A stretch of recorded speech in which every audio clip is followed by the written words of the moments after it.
Hey guys, I am here with Cody. I can't show him right now, but I'm here with my cousins, Isaac and Cody. So I don't want to get in trouble real quick. So we're on the tram right now, and I'll see you guys on the bus.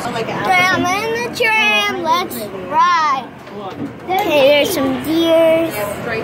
I took a picture of them, look. It's nice that they have this cover. Yeah, shaded. We're at the safari park. We're back at the safari park, people. Enjoy the ride. Okay, zoom out now. Okay, let's look. Okay, there's another safari. There's another safari. When we stayed at the Wynn. There's another safari. When we stayed at the Wynn, there were like a couple issues that happened. And they were Okay, now. I'll just so you know, if you didn't hear, we are at the safari park. Please hit that like button if you didn't hear. Hit the red juicy subscribe button. And let's get on with the ride. I think they're going. You guys already saw the gazelle, so okay, we'll see you when we're moving. Safety information, those doors are not locked. Please be careful not to sit on the doors. I do not want to Safari animals. This is a moving vehicle, and while we are in motion, please remain seated. When we come to full and complete stops, then you are welcome to stand, but once we get moving again, please take your seat. If there are any medical emergencies, there are ways for you to alert Oh my me. gosh. If you're in the second or the third trailer, then above your heads, left and right, there is a yellow strip. All you need to do is push and hold that strip to send me the alert. If you are up front with me, you do not have a strip, I can see you. You guys can wave, you can tap on this window behind me. Either way, it lets me know about medical emergencies. Either way, I will stop the tram and come back there to assist you. If a personal belonging falls overboard, I am not allowed to stop and grab that. Please let me know about it once we get back to the station, and we'll send somebody out to retrieve the item for you. So with all that out of the way, folks, you can take a look on the right side of the tram towards the front. There are two cheetahs. Some cheetahs. Don't put your phone outside, because you drop it, you can't Covered get it in back. these beautiful dark spots, these cheetahs are trying to hide from us right now. They are kind of pretending that we might be something bigger, like a lion, that they might want to try and hide from. So yeah, even though these guys are absolutely a predator, that does not mean they are the top predator. A lion would absolutely go after a cheetah if he's not careful. So Ranger and Strike, our brothers here, know that, hey, it's important to relax. I got the cheetah. Energy. We're back on the move. Sorry about the loud people. They're quite helpful when they're hunting. Spots, we're going to help them when they get nice and low to the ground as they stalk their prey, and they get ready to go out into a 70-mile-per-hour sprint to catch their favorite food, which is usually a type of gazelle or a very small ant. There's some giraffes. Moving around this way, if you are looking on the left side of the trail, we have some beautiful antelope right there. Beautiful brown color along straight horns. Kind of a black and white marking on the face. Those are some fringe-eared oryx. Now we're going to find more of these guys today. You'll find that antelope come in all kinds of different shapes and sizes and body types and yet in colors. Horns can all look different depending on where the animal's from. Maybe they don't even have horns. Who knows? We're going to have to see once we get out into South Africa. Flamingo. Here we go. South Africa is a 60-acre enclosure that we're going to go all the way around it. And there's going to be a couple more fields out there for us as well. We're going to be looking at what I like to call mini fields.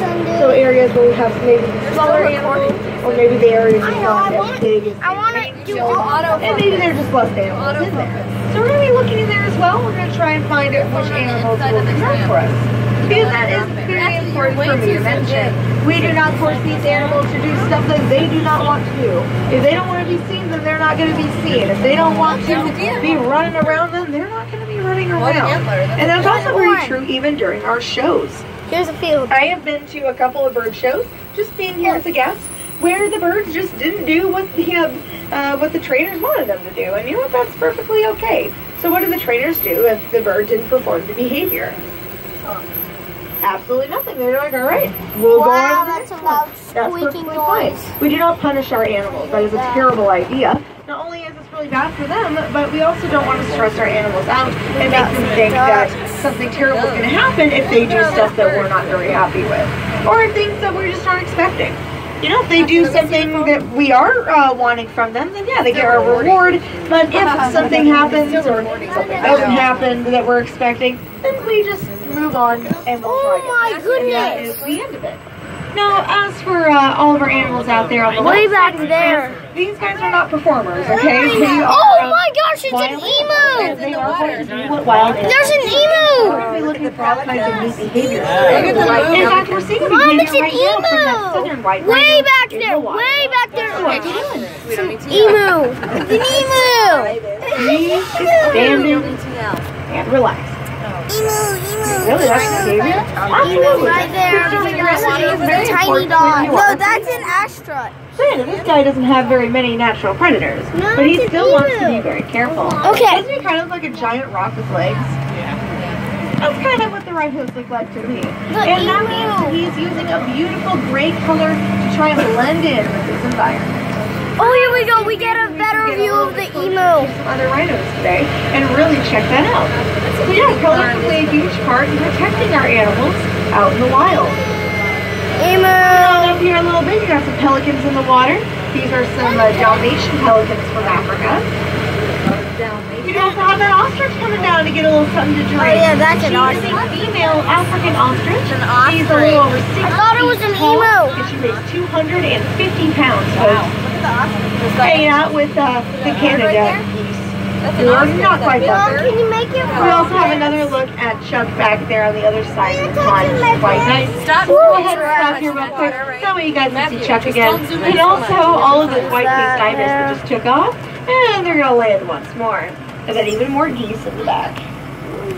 Pretty good looking. Wait, there's like a gazelle back there. There's a large tan animal down there by the water too. And that one does have horns. That is a Patterson eland.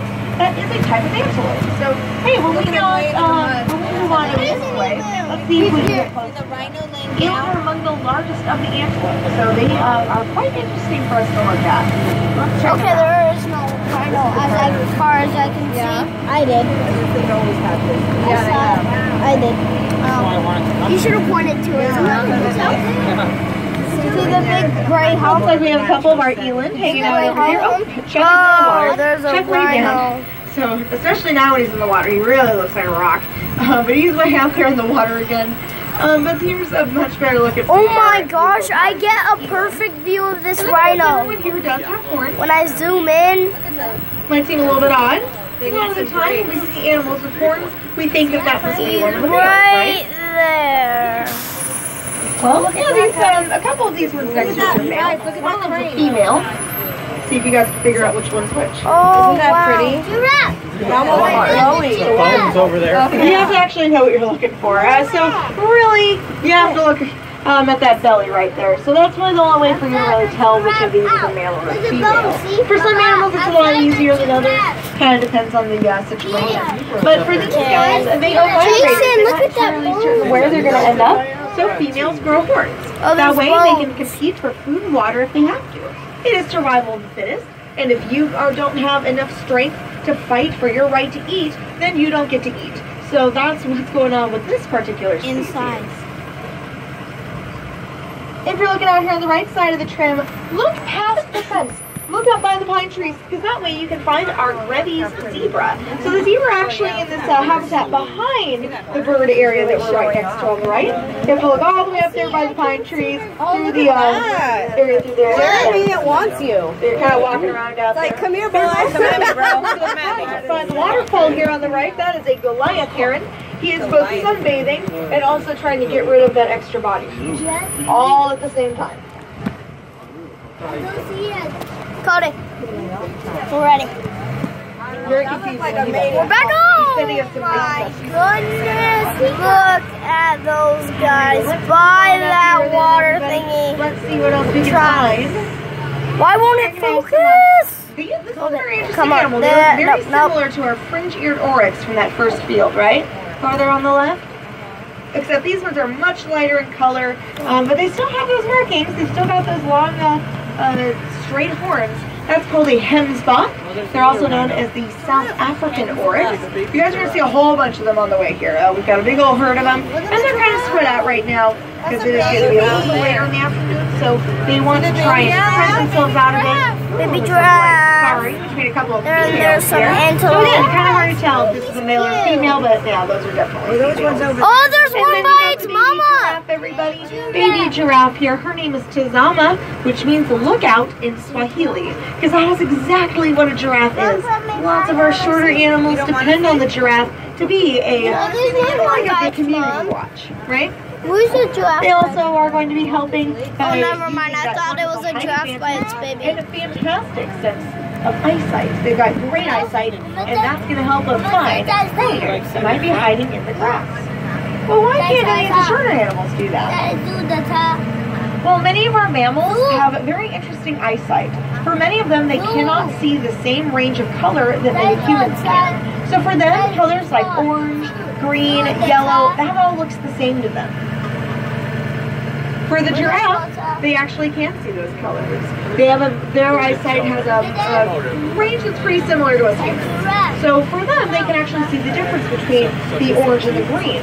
So if you guys find orange animals out here, that's a pretty good sign that this animal must live in an area that's going to have a lot of plant life, right? That way they can try to blend in. So what about your lighter colored animal like the hemsbok? Why are they that particular color?